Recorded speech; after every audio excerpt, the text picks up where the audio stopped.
to the Bayview Podcast with hosts Andrew Clark and Chris Emery. This is designed to be a discussion on all things life and faith. We hope this serves as a weekly resource and encouragement to you.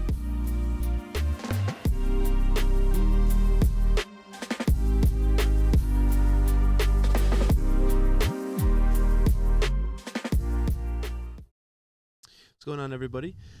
It is Andrew back with another episode here of the Bayview Podcast, joined as always by Chris Emery. How are you, sir? I am doing fantastic. How are you, man? I'm doing well as well. Yeah. Family good, kids good. Rocking and rolling. I have a 2-year-old and almost a 4-year-old, so things don't stop. And when they do, Mom and I take a big breath and figure out something else that has to get done anyway. So just keep moving. But it's good. It's good. Everyone's good. Oh, dude, your kids are so fun too. So, but I also don't have to put them to bed, bathe them, change them, whatever like that. I just get to see their smiling faces walk in.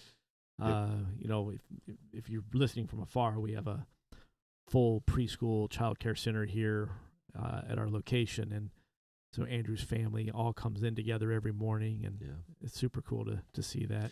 It's fun. It's fun having them around. They're, I don't know. I'm sure as parents, and if you're a parent listening, like it's little wins when you can tell your kid to go put their shoes on, and they'll go do that. And yes.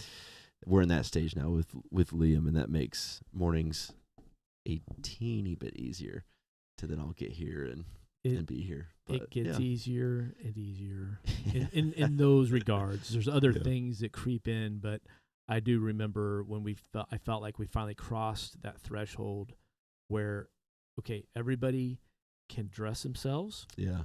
Everybody can wipe themselves. Yep. Everybody knows where the toilet is. We're good. Like we're into a new season where, you know, my role has changed just a little bit. Love it. Yeah, it's good days. I probably spent too much time wanting the diaper season to be over. Sure. Too much that I probably, looking back, you know, older self, talking to younger self, I should have been a little more just enjoying of the moments. But but now I've got 2 grandkids and I can enjoy the moments, and I don't have to change the diapers. Yeah, I respect that. Yeah, that's awesome. That's a rule for Pops. Pops doesn't do diapers. That's awesome. So it's a good day. Love it. Love it. Well, we're continuing our series through the Beatitudes, which I think has been really cool. So if you're kind of joining in first time, or maybe you've been listening with us, Sunday mornings this last couple months or month or so, we've been going through the Beatitudes, and hopefully if this is listened to later on, even just this conversation through, Matthew kind of lays out the Sermon on the Mount, Jesus' first kind of big ministry message, and he starts with this list of blessings. And it's been really cool kind of to walk through each one. This past week, you just talked about what it means to be pure of heart, and kind of worked out what is Jesus talking about when he says, blessed are those who are pure in heart. And so maybe just kind of break down how we got here, and then maybe an initial definition or thought of what that phrase even means. And first of all, I agree with you. It's been a really cool little journey, for lack of a better term, study time of going through these one at a time each week, being able to dig into them on a Sunday morning, and then again even here on the podcast, and all of our Bible studies are doing the same study right now. So there is something to be said for these 8 statements from Jesus, and if you look at them, they really are kind of the 8 traits or eight descriptions of what it is like to be a disciple. Yeah, I think we've used that language, like Discipleship 101. Like this is a great foundation for that. Yeah, and as we've talked about last week, we broke it down pretty heavy. It is a progression thing, meaning it started in one area. It starts with the very first one. And so you go right from poor in spirit to mourning my sins, to submitting and becoming meek in that way. And then last week, or 2 weeks ago, Rachel Gentleman talked about, well, then now we hunger and thirst for what is right in the eyes of God. Yep. And now we're in this place of, so this is what it looks like. And we did we did merciful. Yep. And then now we just looked at this whole concept of pure in heart. Yeah. And in the readings and studyings I was doing, it was really interesting. It kind of headed in the direction of there's 2 really big words right there, the word for heart and the word for pure. In the original Greek, the word used there for heart, I'm not going to pronounce it because I will butcher it. I respect that. I had a Greek class in college. I thought about taking Greek in college, yeah. Well, I don't want to say I took Greek because that would infer that I actually went to class and maybe did the work. But I had one on my schedule. Yeah, that's awesome. Good for you. I've got the syllabus somewhere, I believe. But it does, the original word is used to refer to, it can refer to the physical heart, but it also can be used to refer to the spiritual center of life, which I think we know what that's like for that context. Yeah. You and I, we coach different sports. You coach basketball. I've coached a lot of soccer. I don't know if you've ever used this phrase to your team or not. I know I have, of like, guys, you're just going through the motions. Your heart isn't in it. Yeah, 100%. Yeah. It's like the no urgency, no intensity. You're not trying. Like there's something, and I think, we associate the idea of heart means like giving it your all. Like you yourself are fully participating in it. So, and I think, we're right here on top of Valentine's Day. Hearts are all about everything right now. I give you my heart. I've got a broken heart. So we all recognize what this is saying. We know this is not Jesus referring to someone's physical heart. He's talking about the metaphorical heart of the center of who we are. And then they use this other word for pure, which in this context would mean kind of clean, blameless, unstained. But again, not a new word. Yeah. We love things that are pure. Yeah. I mean, what would give me something. I mean, what is something maybe in your life or something that you would pursue that pure is always better? The first thing that comes to mind is whenever like a bottle of water says the word pure on it, I'm like more attracted to that, even though I would assume most times, or at least hope it would be quote unquote pure. But water comes to mind. I think we've said off this, we've talked about like diamonds, things like that, pure gold. Like there's just so much value when there's no blemish to it. Yep. No, I agree. In fact, diamonds, I remember buying my wife's engagement ring back when we were youngsters, and I was bargain shopping, man. I was like, hey, look at this bad boy, $500. Yeah, let's go to diamond. And the guy's like, yeah, that's not a good diamond. Yeah. He pulls out the little eyeglass thing. He's like, yeah, see all the black dots in there? And those are blemishes. And I'm like, man, they just look like character to me. Like, it's going to make it unique. Yeah. But, it makes it imperfect. It's not pure, right? I think of like maybe even like pure grain leather. Yeah. Something that, anytime the word pure is there, it's like, okay, that's the top quality. Yeah, it's like I think we associate pure with best. Like that seems like a really easy connection, but you're right. Like I think it's always just, if it doesn't say pure, I got to assume it's been worked over, or there was something wrong with it, or you put that word pure on the front part of it, like the mind instantly is like, that's perfect. Yeah. Yeah, I totally agree. Even it's funny. Even in I play a lot of golf now. That's kind of my thing that I do recreationally. And even in golf, like if you hit a shot and you just hit it exactly how it should be hit. Yeah. I mean, just everything comes through correctly. You hit the sweet spot on the club. The ball compresses everything. It's typical. You'll hear guys say, I say this all the time, man, I pured that. Wow. Okay. And that was pure. Yeah. That was absolutely exactly where it should be. Yeah. And so I see that all these, again, we all get it. Like we all, I don't think any one of us are like, I wasn't sure about pure until you said that. We all know. Yeah. And so understand the impact, I think, of what this is being saying is Jesus saying like, hey, listen, blessed are you, fortunate, successful. Like you're in the best possible position with me if you're pure in heart. And some of my reading, I believe I mentioned this maybe this last weekend even, like it almost seems interesting that this isn't the first beatitude. Sure, yeah. I mean, Jesus spends a ton of time talking about the heart. Yeah. Throughout his ministry. Actually, the whole Bible does. Yep. Yeah, it's almost like, but I think to your point, like it's hard to assume that we're pure in heart if there's the belief that we're all born sinners. True. So then that's where it's like, yeah, you're right. Jesus, a lot of the Psalms, a lot of stuff in like 1 John and whatnot, which talks about anytime there's the word love, there's usually some association to the heart, and there's anytime it comes to like knowing Christ, there's some connection to like knowing Him in your heart. Like I think we even use that language, like churchy pastoral talk is when we say like welcome Jesus into your heart. Like I think there is a lot of that tied to it. But yeah, I come back to I think this isn't first because it's hard to start from unblemished when we would associate the fact that we're blemished. No, that's true. That's good. Yeah, because everything up to now is talking about really, you're right. We can't be pure at heart if I don't grieve my sin, if I don't want to get the sin out of my life. We would it's hard to be like, yo, you're pure in heart. First of all, though, like you do, like if number 2, 3, and 4 were then how, I think it's interesting. And I like what you've been saying, and I think even, you said it last couple of weeks where it's like we're working towards something. Yeah.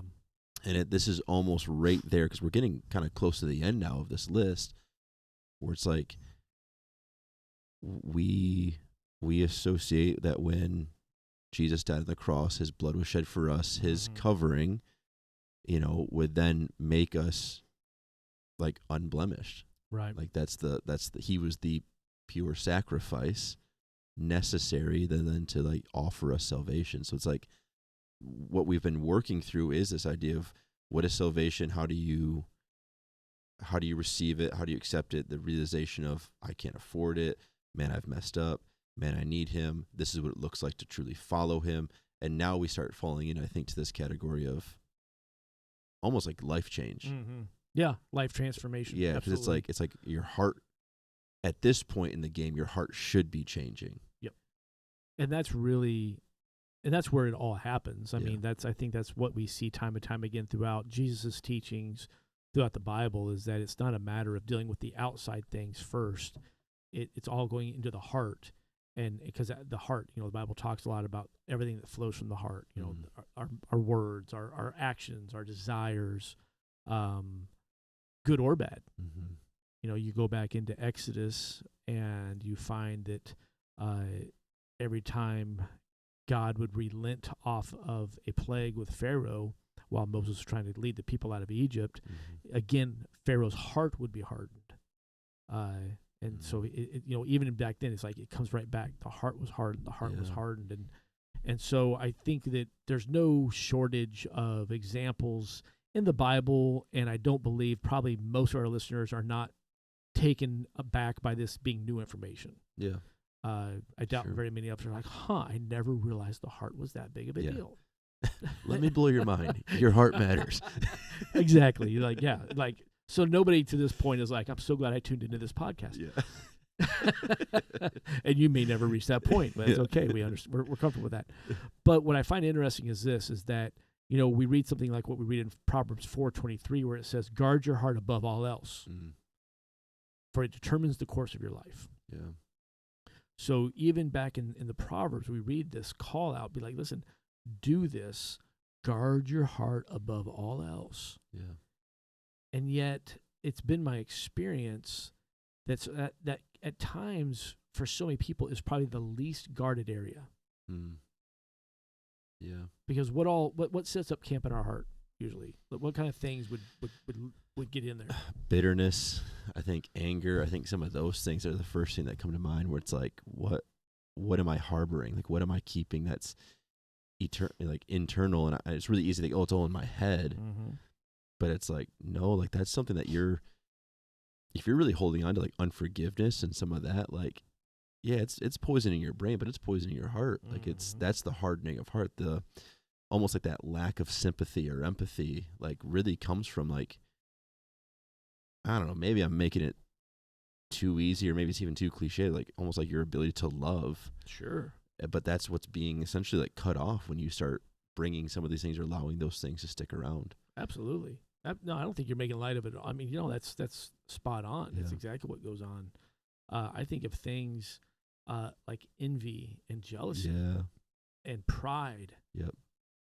Man, I mean, those things are so crazy destructive Yeah. to, first of all, our earthly relationships, Mm-hmm. but they're destructive to our relationship between us and our Father as well. Yeah. They just live there. I mean, of course, then we build in lust and we build in hatred and all those things. And what I've discovered is that, and maybe we've done this accidentally at church, and unintentionally, maybe not accidentally, we still tend to err to the side of fixing our actions Yeah. rather than dealing with the heart.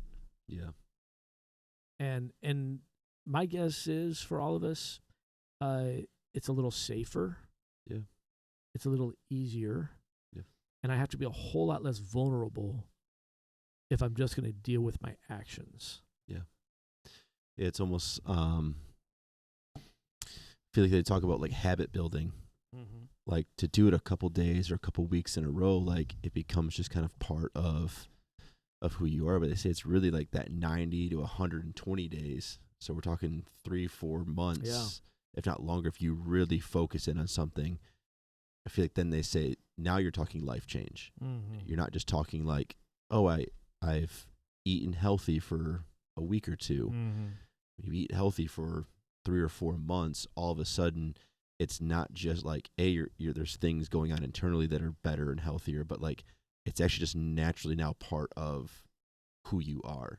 Correct. And that's kind of an outside the church example, but I do think within the church there is that sense of, if I don't do this or I don't do that, and it's more or less the actions. Well, we also got to talk about the internal though. We got to talk about like, well, why are you responding that way in anger all the time? What's going on the inside that you're not dealing with? Because I don't say it out loud, but I'm still saying it internally. It's like, well, good for you, but that's still part of who you are. So we're missing the bigger scope of what you're saying, like actual life change compared to just habit changing, I guess.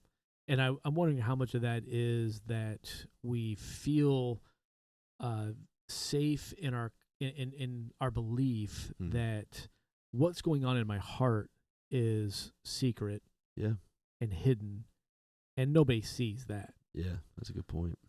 So, I mean, so much of it comes back to like this whole progression. Like you're right, what you said at the beginning. We couldn't have gotten here without dealing with some of these other things. Yeah.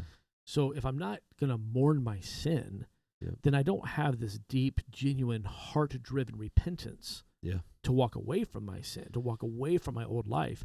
I would sure like to blend it, and that's where I see a lot of, especially Christians, people that we see on the weekly basis. Like their life is a really nice blend. Between Jesus and their old selves. And they're trying to find this healthy mix. And then to go back into this word pure, blends and pure are very different. Yeah, that's a good point. So we both love a good cup of coffee. We both are coffee snobs. Like, you have some cool fancy coffee equipment in your office. And do what needs to be done. Yeah. You know what's important. So people often ask me, I used to own my wife and I with our ministry used to own a coffee business. And so I get asked a lot of times, like, what is my favorite coffees? And my favorite coffees, I have two favorites. One, I have a Tanzanian pea berry that is right there at the top, and Kona from Hawaii. But here's the trick. It's got to be pure. I don't want a blend. Like you can go to TJ Maxx and get a blend Kona. Where if you read the fine print, it's like 10% Kona coffee. It's like, okay, that's not, even if it's 50%, that's not accurate. That is not Kona. Take the name off. Tanzanian pea berry, same thing. It's got to be pure Tanzanian pea berry beans, not a blend. I don't want a blend because a blend is watered down. A blend is a fake representation of what the real thing could be. That's good. And so now we're getting into this whole idea of what Jesus is saying. Like, listen, if you followed the steps, not that salvation is a 12-step process, but these are great deepening steps to walking deeper with Him. If you've gotten to this point and you've mourned your sin and you've submitted and surrendered through meekness, and you hunger and thirst for only the things that are right in God's eyes. Now you're ready to experience a pure version. Not the blended version. And I think a lot of Christians, they know the blended version of Jesus. Yeah, that's good. I our actions are visible, and I think we've Yeah. touched on this already. But Yeah. like, so there's the walking the walk, and then there's the talking the talk, and it's like your actions are the easiest thing to fix. But if I go based on what's important, like Jesus is after your heart, Right. not just your actions. And when we start with the heart, we start with the inside, and work out the actions and whatnot follow. It's an inside out versus outside in. Yeah. And I think that where a great deal of the lie comes in is that we think somehow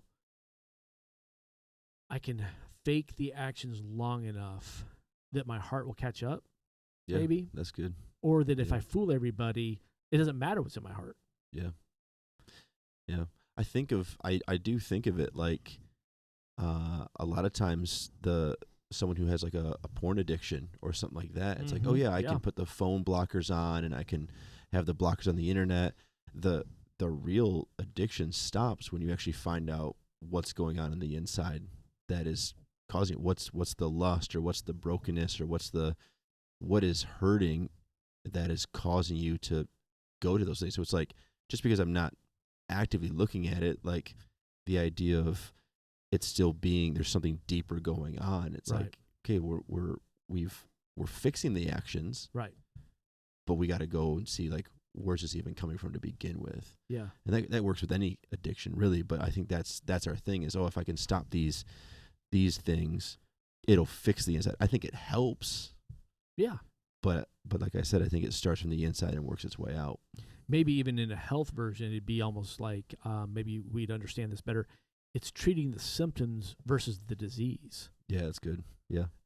And I'm not a doctor of medical. I have no medical training, so I'm not trying to pretend that I do have some deep insight for you. But I mean, we all can quickly, if I'm feeling something, we all can quickly run to WebMD and read about our symptoms. I do not. I keep my wife away from WebMD because I don't. Whatever comes back, it's like that's not good. I fully agree, because usually what comes back is at some level, I'm dying tonight. Yeah, exactly. And I don't think I'm dying. Exactly. My nose is kind of runny. What's going on? Why are you calling them? Yeah. But, but we treat the symptoms. And so I take Tylenol to treat my headache and all these things. But over time, if I'm having to take these medications every single day, well, I'm not getting to the source of it. Like, what's causing the problems? Am I treating the disease? And this is, Jesus goes much deeper into this in the coming verses and chapters of the Sermon on the Mount. Yeah. He go ahead and after this, he dives in like, hey, so great, you followed the rules. Yeah. You followed the laws. Well done. Yeah. But just because you didn't murder somebody, it doesn't mean your heart's free from hate. Yeah. That's Just good. because you didn't go commit adultery doesn't mean your heart's free from lust. Yeah. And just because you didn't go steal doesn't mean your heart's not full of greed or envy or covetousness. And I think that's where so much of this is getting at, is that we've got to quit treating the symptoms. And we do this at a larger scale. I mean, at the largest scale, what are we trying to do? We're trying to, and I don't want to tiptoe into this far, but we definitely need, without a doubt, we need to be praying for our governments and our politicians and our leaders, and we're called to submit and pray for them, whoever they are. Yeah. We have amazing Christian men and women who are leading into those arenas, and they're representing Jesus well, and they're trying to affect change to those arenas. Yeah. That is all. You have my fullest support, my fullest prayer. However, at the end of the day, the biggest issue at the heart of all of this, it is not poor government. It is not corrupt politicians. It is not a deteriorating society. At the heart of all of this, it is sin. Yeah. So at the core of it, it's sin. So we have a sin problem. And I've said this, from the pulpit many times. Again, we have to treat it all. So kind of back to your point, it's good that we're hitting all these things, for sure. And we need all of the people working at all the different levels. But let's not misunderstand what's at the core of it. And I think here we're even saying, like, listen, your heart cannot be pure if you continue to share it with an imperfection, an impurity. Not going to happen. It's going to be tainted. It's going to be spoiled in some way, shape, or form. Yeah. And it's not going to work. Yeah. It's really hard to like lose the weight and gain the muscle if you're not fueling it correctly. Right. And what we eat and what we intake helps on the inside. And so like they work hand in hand together. So it is. I don't think you can like, I don't want it to be misconstrued that like, oh, I don't need to fix my actions or I shouldn't worry about X, Y, and Z. But it's like, it's still, I guess to just finish it, like really comes back to like, but what's going on internally? That's the hindrance. Like so then what for maybe someone who wasn't with us Sunday or just catch up, like what does it then look like to have a pure heart? Like what is that? Yeah. What were you finding is that step or maybe what is Jesus saying there? I think that brings us back to, and I think what Jesus is getting at, because here's what he's not saying. He's not saying there's a perfect version of you out there. So he's not saying that at this point in the progression, you should be flawless and without error or without mistakes. Yeah, he's not saying that. Well, I'll take a big exhale. That's not what he's saying. Yeah. What he is saying, what he is really promoting here is the power of confession. Is that the path to a pure heart is the confession of what is in my heart. Wow. When I confess, now I'm prepared and in a place, a position, or a posture to repent. And repent is, I want to walk away from this. Yeah. For some, it may be something you can let go of today, and it's rather quick. For others, it's the first step in a long road of freedom. Yeah. Wow. And freedom is not easy, and freedom is not without sacrifice and cost. Yeah. If we go back into the book of Exodus, I've been reading through the book of Exodus in my own time, just going back and just always fascinated by how many things I see that I missed the first few times through. There's this one moment in there where Moses first asks permission for Pharaoh to let the Israelites go 3 days into the desert to worship. And the reaction from the people initially is like, yay, Moses is here. Yes, we believe in God's promises. But then Pharaoh does something. Pharaoh comes in and he says, hey, you're still going to have to make the same amount of bricks, the same quota, but I'm taking away all the straw. I'm not going to provide you the supplies anymore. And so it says that the slave drivers drove them harder and continued to whip and beat them, and they had to scrounge for all the stubble of straw. Straw was, you had to have straw to make bricks. Yeah. So basically it's like hey, you got to still make bricks, but now you don't even have the stuff you need to make them, and I'm going to beat you if you don't. And so it's interesting what the people begin to do now. So they get this promise of freedom from Moses. God's heard your cries. After 400 years, he's going to come lead you to freedom. Yep. But then the path to freedom required hardship. It got difficult. Yeah. And hard was just too hard. And so the reaction of the people was simply this: hey, Pharaoh, can we just go back to the way things were? Sure. Yeah. If we could just go back to you giving us straw, can we just go back to the normal number of beatings? Can we just go back to the normal amount of slave driving? Yeah. They wanted to retreat to normalcy because it was what they knew. Yeah. And I think that's so much of the path of so many believers. And maybe you're listening today and you've heard messages on freedom and you've wanted to have freedom, but then you get to this place of hardship. And hardship in this moment is maybe it's confessing something to your spouse. Maybe it's coming clean to your parents. Maybe it's having that tough talk with your boss. Maybe it's confessing something to a friend or a brother or a sister, whatever it may be. Yeah. The hardship here, that's where we lose people. Yeah. I think of Joseph being in prison. He interprets some dreams for a cupbearer and the baker. One's good, one's bad. He tells the cupbearer, remember me. Cupbearer gets released from prison and forgets. Yeah, for years. 2 years later, he finally is like, oh yeah, there's this dude, right? And go read the story in Genesis. But but when we pick up with Joseph, he hasn't changed in the sense of his mindset and what he's pursuing. And I'm just reminded as we talk about this because it's like, for some of us, it's going to be the incremental steps to work towards this idea of being pure in heart. Mm-hmm. It's going to take patience. It might take some struggles, and it might be really difficult. It would have been really natural for Joseph, like the Israelites, to kind of be like, yeah, forget this. Mm-hmm. This isn't worth it. Yeah. And I don't know. There's just something so good about that pursuit of him that comes from I know this is best. I don't know if this is making sense, but like that realization of like dealing with what's really going on compared to just treating the symptoms, like the freedom that actually comes from that.